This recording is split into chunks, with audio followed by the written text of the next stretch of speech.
Thank you. Thank you. Hello, everyone. As you hear, I am Ewing, City of Milwaukee Office of Violence Prevention, Family Injury and Violence Prevention Coordinator. That means I do a lot of work around and in the areas of domestic violence, sexual assault, child abuse, stalking, all of these issues that affect families and our community. Milwaukee born and raised. And I didn't know exactly what to expect from this production. So as I was watching it, one thing that just came to my mind was sit in it. Sit in it. Everything that was discussed, that was experienced, I want you all just for a moment to sit in it.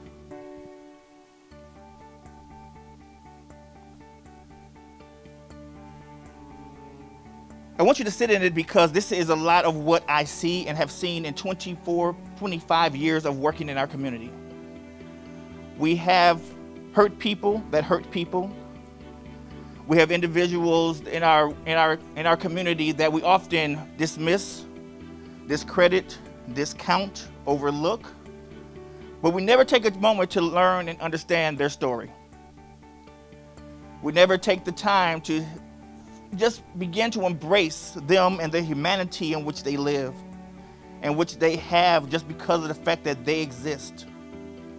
And it's one of those things that oftentimes I get frustrated about in the work that I do, because we hear so many narrations about what our young people, our youth, our community can and cannot be, without understanding that sometimes it's just the journey to get to that place of where we want to be to heal. And that's really what this production for me was about tonight, was healing.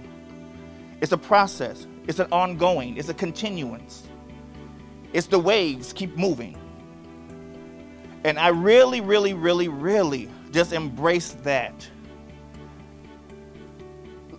Some of you might not know that we have a masculinity issue in America. I don't know. You might not understand. You might know that, you might not. But it really touches that heavily, right? And in the work I do, that masculinity issue is a mother. It causes so many of our young men to feel like they have to live up to a standard, to some type of ideal of what a man is, not realizing a man can be whatever he chooses to be. And he doesn't have to live up to the hurt that he's been through. There's a stigma on our young men seeking support, seeking help. I could think of so many young men, be they black, be they white, be they Hispanic, be they Latina, be they whatever you want to label. They're just hurting. They're just figuring it out. I've had an 18-year-old young man cry on my shoulders just because he felt the pressure of life.